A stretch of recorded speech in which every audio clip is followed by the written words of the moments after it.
Hi. Gotti's right. I am one of the rare New Hampshire Jews. We didn't grow up with much religion, and I didn't really know any different. I mean, we were really only Jewish in the way that it oozes out of our pores uncontrollably, beyond our control. But I never really felt Jewish in this town, except maybe around Christmas time. You know, kids would blame me for my people killing Jesus, and I remember even then thinking, like, it's not like we killed baby Jesus. Like, you know what I mean? Like, he had quite a run. All right. They always say open with a joke. All right. I'm going to read a chapter in my book that I didn't write at all. This is voicemails that my dad left me. He calls me every Saturday, and I just transcribed them, so here we go. Since the day I moved away from home, my dad has called me every Saturday. I learned fairly early not to pick up when I saw it was him, as more often than not, at least to me, his messages were comedy gold, and I wanted them on tape. My dad is a weirdo. All of his friends in New Hampshire are literally friends from summer camp. They continue to call him by his childhood nickname, Schleppy. When he and my stepmother Janice go to Boca for the winter, my father sits at Starbucks and heckles rich people as they walk in and out, saying things like, "Hey, nice Mercedes. That could probably feed like 80,000 people in India, but you need a Mercedes." He has been punched in the face 3 winters in a row. That's true. The following are a few voicemails from my father, transcribed by me. I wrote it as best I could phonetically to account for his very thick New England accent, as I feel it adds an important layer of understanding. You may pick up on his carefree sense of humor, his penchant for dialing the wrong number, and his vocal dislike of rich people. Here are a few samplings for your enjoyment. 11:10 a.m. "Hey, baby, guess who? It's your daddy. Happy Shabbos. I've been spending time with your nieces. I took Shishi to Chuck E. Cheese twice. She is so fucking cute. Give me a call when you get a chance. I leave in a couple hours, but I'll be in my car for an hour or two. Know where I'm going? I'm going to my 50th fucking reunion of UNH. It took 50 fucking years to get here. Going through it, it was all those days with you and Laura and Jodine and Susie and aggravation and business and blah, blah, blah. And you look back on it and it seemed like it took 20 minutes. The whole goddamn thing. It's amazing. It took so long to get here just to look back so quickly. So watch out, because you're only going one way, and that's older. And once you can no longer do something, that's forever." I have to tell him he got an applause break. "I've been pretty goddamn lucky so far. I love you. That's my homily for the day. I love you. Give me a call if you get a chance, like if you're walking your dog or something boring like that. And I'll talk to you later. Mwah." And then to himself, I heard him go, "Shut off phone."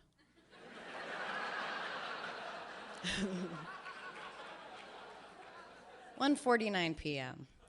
"Hello, Sarah. It's your daddy calling from Boca, Florida, where there are a lot of entitled people. They wear expensive watches that tell time just like my Timex, and they drive very expensive cars that help people to know how rich they are and that they are entitled. So if you see one of them, you will know to act properly. I love you and we'll talk to you soon. Bye." 11:54 a.m.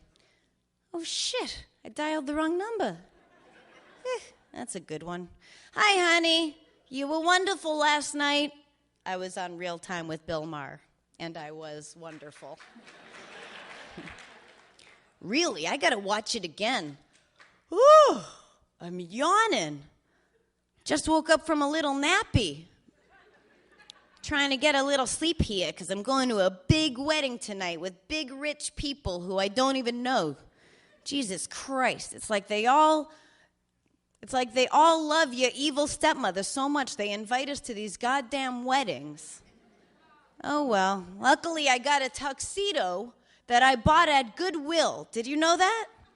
Did you know that I bought it at the Jewish Goodwill store? Gorgeous tuxedo for $37.50 on sale, half price. Originally $75, and it's gorgeous. I love telling people how much I paid for it. Ooh, I think I need a little more nappy. All right, honey, I love you. Give me a call when you get a chance. 10:40 a.m. These are all Saturdays. Excuse me, but who is this? Is this really you? Maybe it is, and maybe it isn't. How you doing, sweetie? Give me a call when you get a chance. I'm on the way to the beach club for an old swimmeroonie. Rich people live at the beach club. Poor people have to drive there. Love you. Talk to you later. He does that hard R to make fun of how I talk. All right. 11:48 a.m. Hey, that's so weird. I thought I was calling Laura. But I called Sarah. I don't mind calling Sarah. It was on my list of things to do anyway. Call me back when you get a chance. Don't try to pull that old bullshit of calling me tonight when you know I'm out. I don't fall for that anymore. Ever since it happened 40 weeks in a row. Give me a call. Bye, sweetie. 1:17 p.m. Jesus, Sarah. I was calling Mark Reingold. But I was pretty surprised when you answered the phone with the answering machine. I guess I pressed the wrong button on my phone. Just remember this. I'm pretty fucking old and things like that can happen. Wait, I just made a quick turn. Oh, I'm driving. All right, sweetie, I love you. Bye. And then after several beats, how do I shut this thing off?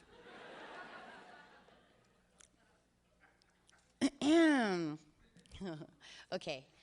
For this one, you need to know that New Hampshire still has like those car washes where you put your car in neutral and you give them the keys and you ride through it. Okay. Hey, baby, guess who? It's your daddy. Guess where I am? The car wash.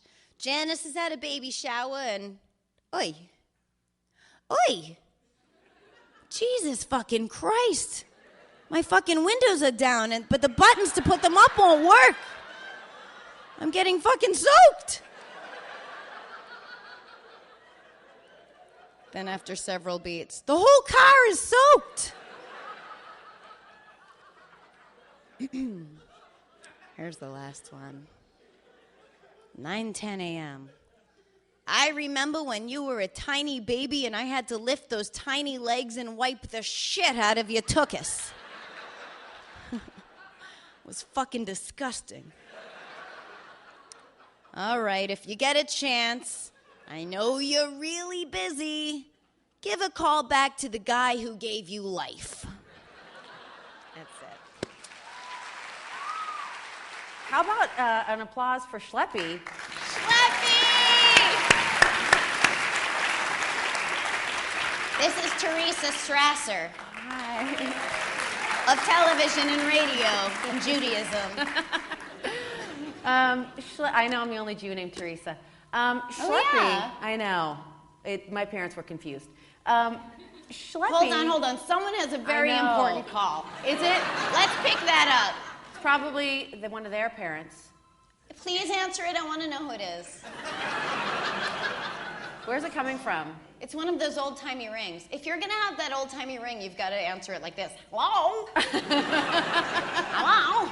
Is it horrible that now we're calling so much attention to this poor person? No, I know how horrifying that is. Yeah. I've like when you think you're turning it off, but you're turning it on. We've all done But I it. did want to know who it was and possibly talk to them, but I guess it's too I late. know. No? So Schleppy, along with being a great leaver of voicemails, in many ways, along with bedwetting, which we'll get to, really shaped your sense of humor. When you were a little kid, and I want you to talk about this a little if you can, he would encourage you to swear very publicly in the way that most parents encourage the opposite. That's true. Well, it's not like he was like, express yourself. You know, it was more like, oh, my 2-year-old is saying fuck. You know, it's like, it was not very highbrow. And he is someone, as you see, who swears a lot, but always with joy. Like, it's never like, what the fuck? It's always like, I am such a fucking lucky daddy. Like, it's so endearing. You've never been more heartwarmed by fucking. It sounds like he has fucking joie.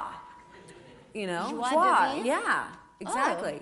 Oh. And, you know, you write in your book about being in grocery stores and public places and realizing that a little kid swearing is hilarious and shocking.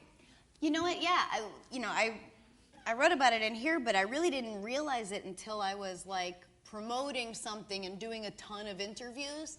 And it's almost like therapy because I realized, you know how the big things you realize are, where are these guys going? You guys have diarrhea? Sorry, I'm easily distracted. That was weird, though, wasn't it? Yeah. They probably both have diarrhea. I think so. Because I can't imagine why else they would leave. No, clearly, and it makes sense because if they went to dinner together, they ate the same thing. Yeah. Right? Oh, yeah. Honestly, I can't eat any fancy food. Right. The second it goes in, my stomach is like, this is not cereal. And I'm like, it's awful. All right. Oh, yeah. So this is what I was saying. You know how, like, the big things, the big, like, mind-blowing things you realize in life, if you're lucky, you know, they're always super simple. You know, like, oh, I'm dating my father over and over again. Oh, I've got to stop recreating that. Yeah. Those, not that, but, yeah.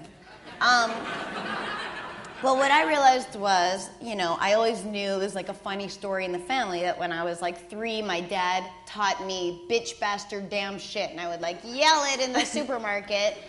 But, you know, it makes all the sense in the world because all these adults would give me this, this kind of approval, this shock and approval and laughter, and it became addicting. Like I realized, obviously, I was constantly looking for the next thing to get the big laughs, you know, and yeah, so it makes sense now that I think about it. Out of this totally immature thing that a young dad, you know, teaching his kid to swear, came this brilliant gift to the earth. Well, you don't think of bedwetting, which is such a humiliating, horrible thing. I was also a bedwetter. Anyone? It's not the type of thing people generally talk, but a late I know, one. like the only people you can feel better than are bed shitters. I know. That's funny. Will you remind me to write that down? That's funny. Yeah, I'm going to email you that Thank you. You're so right. Because you can't look down on anybody when you're wetting the bed, like at 16 occasionally and older. But one thing that really struck me about the book, because anytime I've seen you perform on television, and in particular live, I always think, God, she is so fearless. I hate getting up in front of people like I'm doing now. And like most human beings, I'm terrified.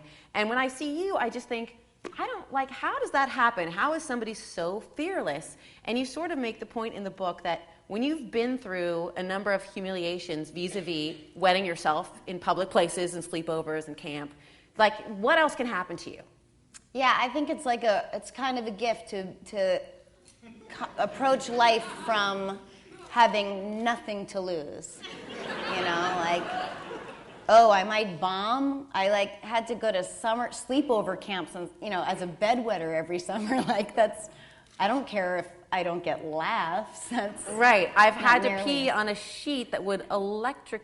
There was an electric. Yeah, that came from his heart, but you know, my Schleppy. dad. Yeah, Schleppy meant well, but you know, like. Remember the metal sheet that, like, the second it got wet, it would go, I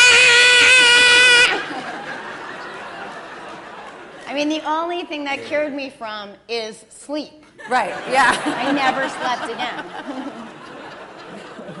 The three bedwetters in the audience are like, yeah, the sheet. But not bed shitters. No, those losers. Gross. We've got to talk about the title of your book. Okay, so you went through, obviously coming up with a title is really difficult, and finally everyone at your publisher was happy with the Bedwetter, but they had issue with your subtitle, Stories of Courage, Redemption, and Pee. That was the dumbest chain of emails. And I don't, it's, yeah. I'm not gonna say that, but, I feel I'm pretty affable. I can work with people, but the only thing that I get maybe indignant about is like, I don't like when people whose job it isn't to be funny tells me what's funny. Like you've hired me. I've got a pretty good track record, and I know at least what I think is funny better than you. And I know, you know what I mean? So when they go, oh, well, I wanted it to be the Stories of Courage, Redemption, and Pee, which it is. And they said, we did research, and it should be Stories of Courage, Redemption, and Pee-Pee. And I said, no. And I think they were like, oh, we're book publishers. And they were like, well, we feel that pee-pee is innocuous and childlike and pee is like dirtier. And I said, but you have to understand that's coming from your set of hang-ups. And that's a different set of hang-ups than me. And I'd rather go by my weird hang-ups than yours. Like, to me, pee-pee is like childlike, and that's gross because I'm a grown woman. And it's more comedic and simple to say pee, Pee-pee is cutesy, and I didn't want it to be cutesy. There are reasons that it's like, it seems silly to die on that hill, and yet it seems silly to cave to people who have no idea. You can do all the research in the world, but it's still a crapshoot, so I'd rather go with my instincts than yours, but I did end up winning that one, luckily. Because, again, I always feel like I have nothing to lose. Like, I will walk away and go, nah, never mind then. I'd rather not. I'm not ruled by money or success, luckily. Well, which is, yeah. Well, one of my favorite things about the book, and I don't know if books have fourth walls, but if you haven't read the book, the email exchange between Sarah and her editor regarding pee versus pee-pee is really a must-read. I mean, it is delightful. And one of my favorite things is, I don't know if you've ever been forwarded an email chain that you're not supposed to get. Yes. But you were. Oh, yes. And it's included. So I added the whole email chain between my editor and I, and also added, and I mean, they had to be okay with it because they are printing it, but an email that the main editor, publisher, whatever, I don't know their name, his name's Michael. He emailed me and didn't realize that he had included, like, my editor's email to him going like, she's fucking nuts, but blah, blah, blah, blah, blah. Well, he refers to you as Madame Silverman. Yeah, of course, because if you're a girl, you're difficult if you know what you want, Right. And, but I kind of was tickled by it because they're, they didn't feel like the man to me as much as lovable buffoons. So I was just like, I'm putting that in the book. And by the way, and they were cool about it. P wins out over PP. I think it is funnier. Yeah, I mean, it's subjective, but I'd rather be at my subjectivity than people I don't know who have their own set of shit. You have, but they're not bed shitters. They probably are. You write about something that I haven't read very much about, and yet I think it's something every young woman experiences, which is the kind of intense friendship you have when you're a young girl with another girl. And I'm just going to read a paragraph here, or maybe I should have you read it. No, I like this. You're talking about your friend Carrie, who you met your sophomore year in high school. And you say, when I refer to love, I mean an intense, profoundly meaningful, somewhat exclusive in nature relationship with a peer, which radically shaped me. If you're expecting to read about me engaging in teenage exotic lesbian sex, you may be disappointed or perhaps relieved. I wish I had a story for you like that, but I just don't and never did have an interest in vaginas other than for their comedic value. I feel like this kind of intense girl friendship is something that we all have, and it's sort of a hard thing to explain because it isn't a sexual thing, but it almost has that kind of charge. I would like wait for her to come. She'd say she was coming over and she'd be like hours late and I'd sit by the phone, you know what I mean? But I worshipped her, and I still do to a degree. And yeah. And she taught you one of your philosophies in life, which is make it a treat. Yes. If you could explain that to the That audience. completely comes from Carrie, and it's like made my life infinitely better. And it started because she went to Howard and I went to NYU for a year, and she actually graduated. But she came to visit me freshman year, and right away I roll a big joint, and we get up in the morning, I roll a joint, I take a puff, I hand it to her, and she's like, "No, thank you." And I was just like, "You don't smoke pot anymore?" And she's like, "Yeah, as a treat, not as a career." And she taught me, thank God, that it's like, shit's good as a treat. Stuff is, you can, but it's like, don't become like a stoner your whole life. Yeah, pot is fun, but like get all your work done and take a puff and have some giggles and go to sleep. But like, just because you like something, it doesn't have to become your whole thing. It's not fun anymore. And it's not just about pot, it's really about everything, Certain jokes, for example, you can't get enough of. That's right, because Make It a Treat became kind of rekindled when I was working on my show on Comedy Central, the Sarah Silverman program. We'd sit in the writer's room, and, we all kind of shared this love of the aggressively stupid, but, a fart joke or a guy gagging or like shit jokes or whatever, they have to be rare to be good. You do one too many. It's not a treat. It has to be a treat. Right. So someone would pitch something and it would just be like, how many jokes like that do we have? We'd always go like, make it a treat. I felt like that was going to be a better story than it was. I thought it was good. I feel like I missed an element I'm forgetting. No, I thought it was good as a life philosophy. Anything that you truly love, once you abuse it, it's not fun. Yeah. You know what? It's like, I started dating this guy, and we couldn't believe we had found each other, because all we ever want to do at night is order in, watch Law and Order, and go to sleep. And like, I finally found, like, both of our friends, like, said, I can't believe you found your person who, like, doesn't want to ever leave the apartment and just wants to, like, watch Law and Order in. And it became every night for a long time, and then after a while, it was like, wasn't as awesome anymore. It wasn't a treat. You have to leave the apartment. Wait, as it turns out. Put that down with the bed shitting, and I'll remind you of that later. I want to talk a little bit about your sisters. You're one of 4 girls, right? One of whom is a rabbi. And just for fun, her name now would be? Susan Silverman Abramowitz. Rabbi Susan Silverman Abramowitz. Possibly the most Jewish name. Esquire. No, I added that. So you grow up in a very secular environment, and your sister becomes a rabbi. Not even secular, like very Christian. Christian, yeah, not secular, yeah, just downright Christian. Like I've been to church far more times than I've been to temple, because you spend Saturday night with girlfriends, you get in the car on Sunday to go to church. Right, you just tag along and hope no one notices. Yeah, just keep a low profile. Low pro, yeah. What do you think, how did your sister become a rabbi, and what do you think attracted her to that job? She was actually looking at the classifieds. No.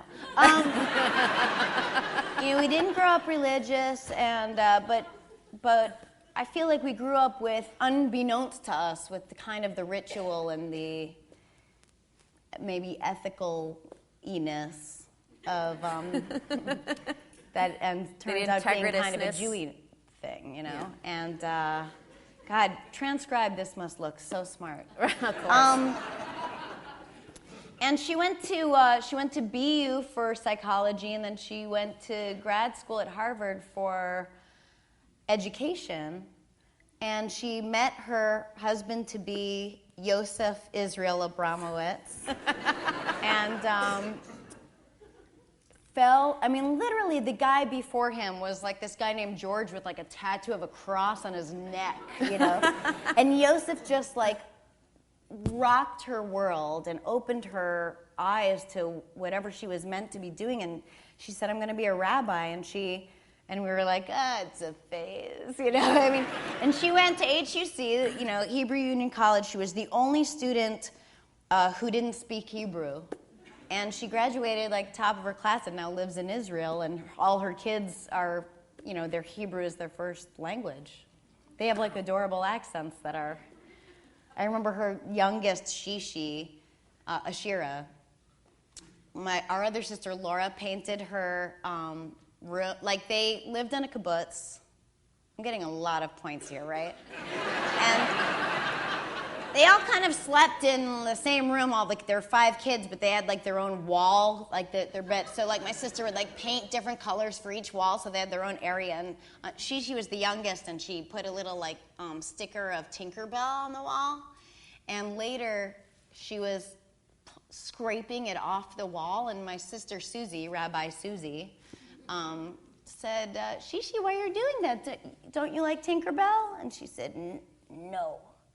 And Susie said, why? And she goes, because she does not love Wendy. I know. That's pretty sweet. So cute. Lot of points. It's so like tough cute. There's a chapter in your book just simply called Jew. Mm-hmm. And that you wrote at the request of your publisher. Yeah, it started as a placeholder for a title and just worked. It works. Simple, to the point. And you write about how you're good for the Jews. Is there any way you could possibly be bad for the Jews? I no matter what I do. Is there anything? I don't know. I mean, I think Jews in general, if you reach some level of visibility, they're proud of you. I mean, I always feel like it's like son of Sam, Jewish. Jewish. I know. I think I'm still flying high on the Fonz.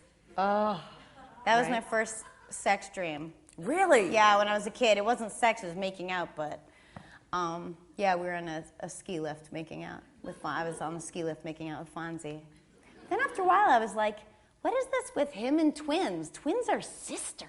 Oh, yeah. That's a good point. Fonzie always went out with the Del Vecchio twins. And like when you really think about it, it's fucked up. It is. But, yeah, I love me some Henry Winkler. Well, after Henry Winkler, you dated some people in the public eye, and a lot of things you do are in the public eye. And I'm curious how that is, because in some ways, like I said before, you always seemed really tough to me and that you don't really care. But there got to be times when you Google yourself or somebody writes a nasty thing about you, and I wonder how you deal with that and how it affects you. I keep the Googling to a minimum, and I try to because I realize that as comics, or maybe I think it's kind of human nature, is like people can be as complimentary, 90 people can be complimentary, and that one, or like the whole crowd could be great, and the one guy who's like this in the crowd is what you focus on, and I've kind of learned from practicing to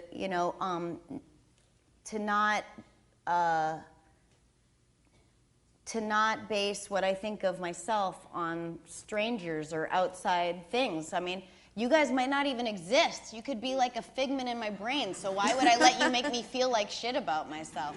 But the only time it really strikes a chord with me is when I agree, But I figure that's good, I mean. It resonates because it feels like, right, I shouldn't have said that. And in particular, you end up in your book discussing instances of apologizing separately to both Britney Spears and Paris Hilton for making jokes that at the time, see, you thought were cool, and later you thought, maybe I hurt their feelings. Well, the thought of, with Britney, I mean, this was a time where there was such, this was supposed to be her big thing at the VMAs, and if you watch the Video Music Awards, Britney Spears has always been a brilliant spectacle. She had the big python, she made out with Madonna, so there was no doubt in my mind that it was going to be like a huge, big show, and I was supposed to follow her and do like 5 minutes of stand-up. So I knew that when you follow something like Britney, you have to do a couple jokes about Britney, and then you get into the rest of your material, and you know, they're topical pop culture kind of jokes that get a little like roasty.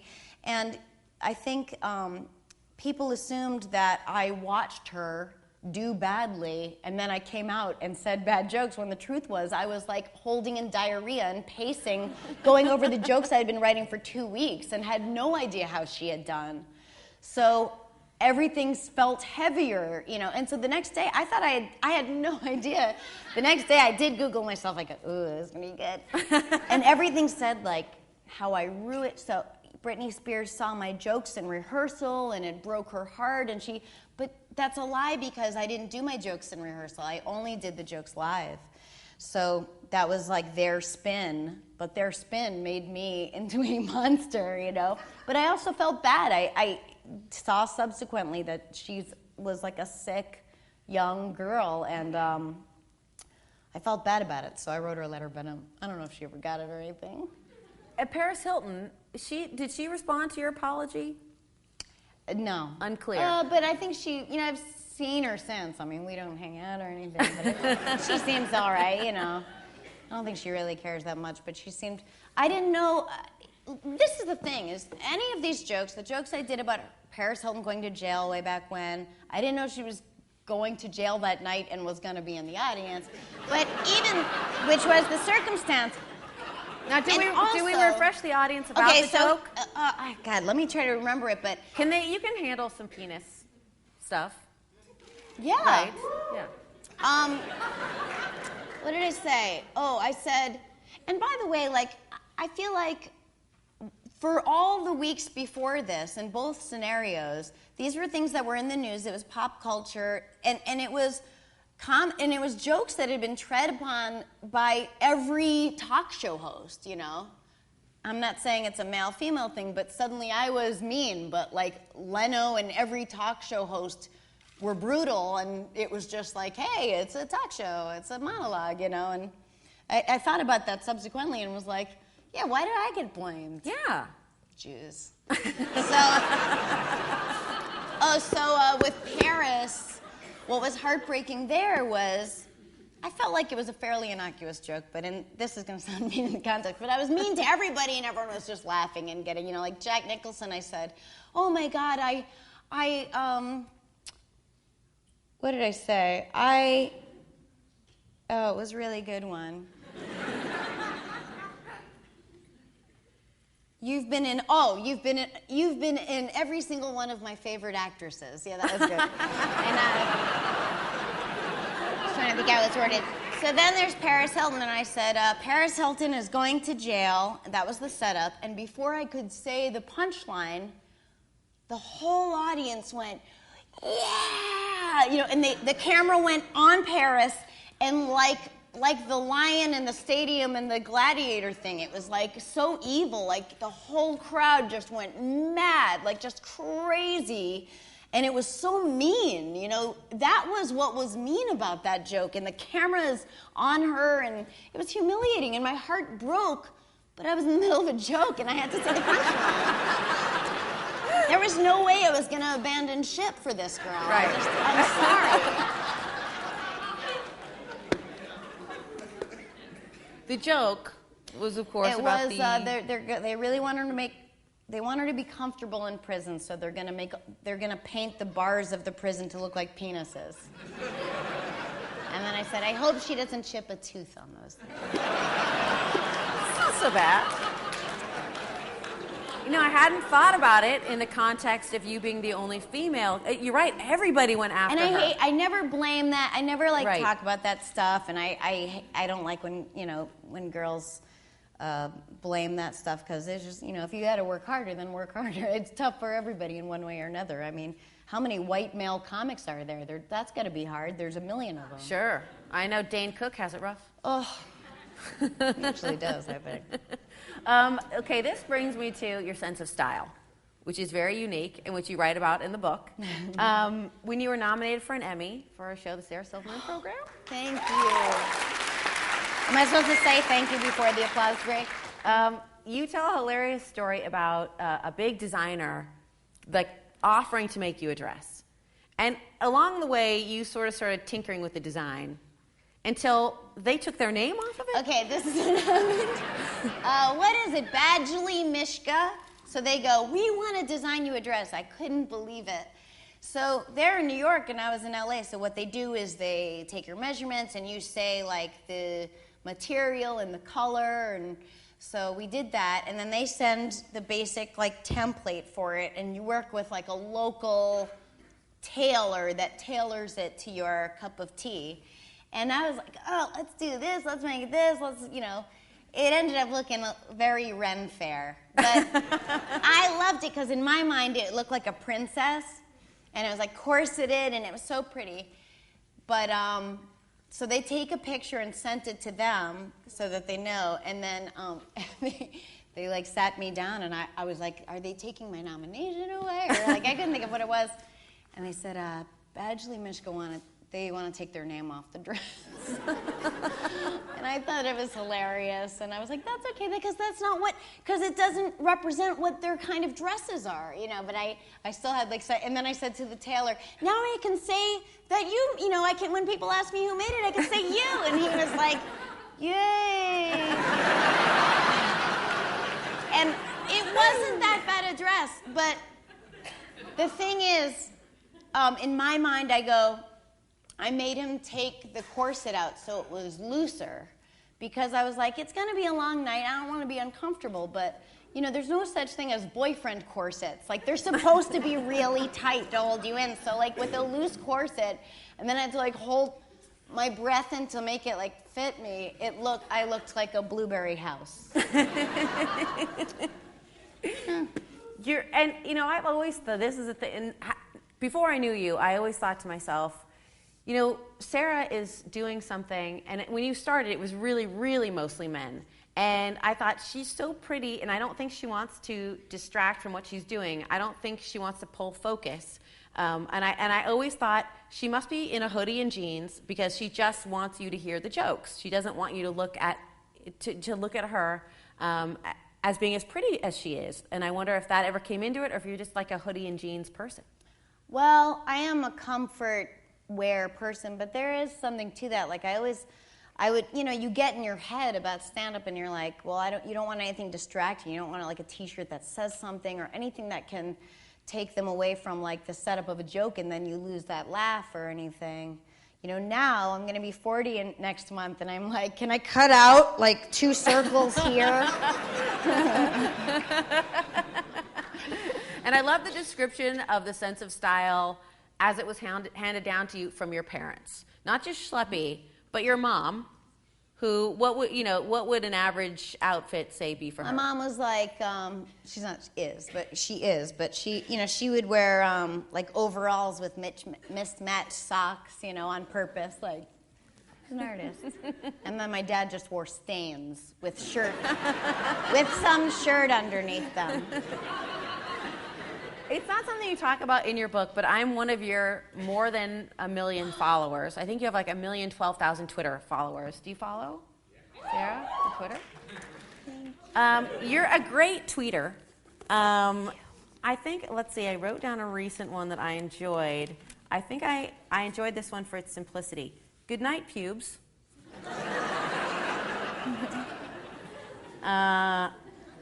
I don't ever shower in case I need a rape kit done. Can I tell you that the Twitter, and the hashtag was SVU. Right. I left that out. The Twitter people, I think because, if you have 1 million followers or something, they gave me this link that is called Twitter Analytics, and it shows my tweets and like the stats kind of it, which I love seeing because a lot of my tweets are trying out jokes or and but for that one it said 3 times normal unfollows. Oh no! Yeah, wow. But that always kind of delights me in a fucked up way. But I mean, I didn't, it seemed innocuous to me. I know. 3 times normal unfollows. I know, but it always kind of makes me laugh. And you do send pictures, which I enjoy. Because it makes me feel like I'm just in your pack following what you do. You know what I mean? I'm there with you in the writer's room. And or taking a picture of a friend's penis on his head. Right? These are the type, or a drawing of a penis. There were so many penis pictures that were going to be in the book from the writer's room because it was so out of control. I think because it's like this small group of misfit toys, and the guys, there's just me and one other woman, Chelsea Peretti, and then the guys, and we're all like so, when you're in comedy, it's like nothing works anymore. It's like, I would imagine if you were in porn, you wouldn't be able to really get off unless you had like 2 midgets and a balloon and you know what I mean? Like, just goes far deeper and deeper. So there are a couple guys that, would, that penises would come out all the time. Just like flaccid, floppity penis and balls, which in a way, we had to actually say at one point, you can't take your penis out until 5. I remember Chris Romano, who's actually from New Hampshire, he came out of the bathroom and he had like toilet paper around, and he had poked his penis through a hole in the toilet paper. And I go, Chris, it's not 5. And he goes, I can't help it, my dick just ate lobster. But then also, Harris Whittles, like, sometimes the ideas are flowing, but sometimes we're just sitting around and it's a bummer. Like, we cannot get on anything good, and the hours pass by. And then Harris would sometimes just stand up and pull down his pants and underwear and sit back down, and that kind of like reset you know what I mean? Like, because it's just like a shock therapy or something. But I was only allowed 1 penis in the book, and it's a picture of. What happened was Chelsea Peretti, who was a brilliant writer, she, girls, they have their like hair clips. Yeah, the banana hair goes clip. down, the hair goes up, the hair goes down, the hair goes up. You know what I mean? It's just like a clip. And she was in the writer's room for a little while, but she was on script, so she left to go down the hall into her office to work on her script, and she had left the hair clip in the writer's room. So we put it on Harris's penis and took a picture of it. And then I emailed it to her and said, did you leave this in the writer's room? It's one of the funniest pictures in the book. Now, if perhaps I've left out a question that you yourself are burning to ask, it's that time of the night. You are really good at this. Oh, thank you. Oh, my God. No, you. I didn't. Yeah, it's really... How do you make it safe for people to laugh at you? Well, if I may interpret, I think in a lot of your humor, you sort of play the role of somebody who's a little ignorant about, maybe possibly a little bit could be racist. You're making fun of that kind of person. Yeah, I'm all, except for these scenarios where it's like a roast or something where it's about pop culture. Like, I'm pretty much always the idiot in the joke, Not in a wide-eyed way, but in an obnoxious, arrogant way. And I think that's why. Sometimes people don't feel safe laughing, and I bomb. Your question? I saw your recent YouTube video. What made you put that up there with all your fame already? Why would you put something on YouTube? Oh, I've been totally lazy with it. The one about that I have a zit? About the pitbull, yeah, it was fantastic. I decided I wanted to have a YouTube channel, which it turns out someone else did a Sarah Silverman YouTube channel. It's so much better, but I'm just learning because, I'm figuring out what I want to do next and everything, and then, part of me was like, fuck that, why am I trying to be on a channel or something? I want to make my own channel. So this was just dipping my toe in it, and, I barely did anything, but I put a couple videos up, and then I was sitting in my apartment, and I pressed record, and I just was like, I have a pimple and I am so sorry. And then I just did this for no reason, and I just thought it'd be fun to like make some dumb videos. That's what I love doing, you know. I'd rather like make dumb videos on my couch than do something that I didn't think was funny on NBC or, you know what I mean? Like, I don't know. Why not? This isn't just a job. Like, I love doing this, you know? Of course, each joke is subjective, but I'm wondering if there's kind of a protocol that you go through in your mind, like what's the most offensive thing I can say, what's the most extreme, especially just like observing you now. They're like very quickly thought out jokes. Are you like asking yourself any questions? Is it just an instinct that comes out? What is it? How do you know what's over the line? Is that kind of... I don't, because there's so many different lines that I can only go by my line, which is a little too far out, I think. But I always feel like if your heart's in the right place and that transcends, even in a tweet, and sometimes it doesn't, then, God, like I did a tweet actually that I was like instantly regretted, which is, I just thought of a stupid wordplay, which was, because I had menstrual cramps, I said, I have menstrual cramps. And I should have said, the punchline should have been, I have menstrual cramps, my vagina's in blackface. But instead, that's funny and innocuous and silly.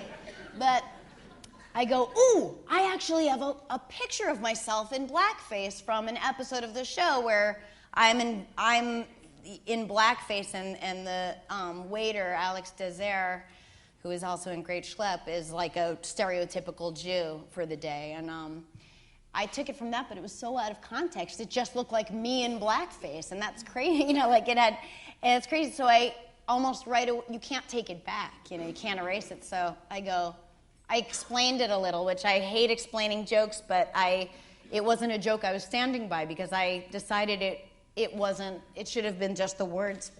But it seemed so perfect and coincidental, but it actually ruined it. And I tried to explain it, but, you know, I think a lot of people got mad. In the striped shirt? So my question was, what was your writing process?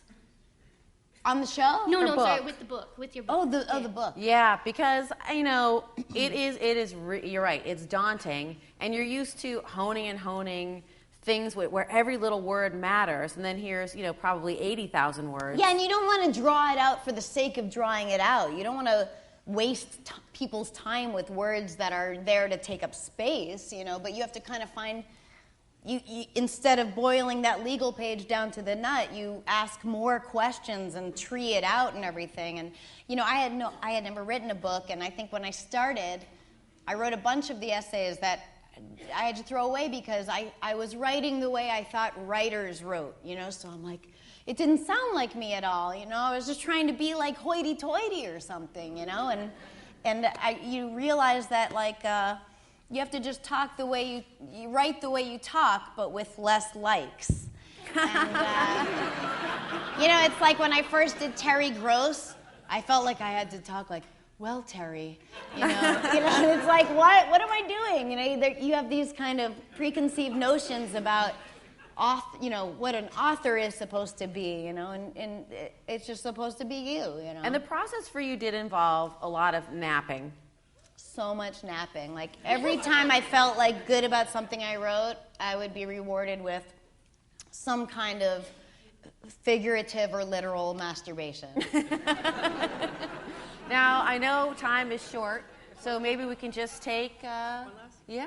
Just one question. Well, just obviously one question. Who was the comedian that when you first saw him said, I want to do that, and who influences you the most? Who's your favorite comedians? Who kind of helped you, like, you know, you had to see a comedian to know you wanted to be a comedian, I would imagine.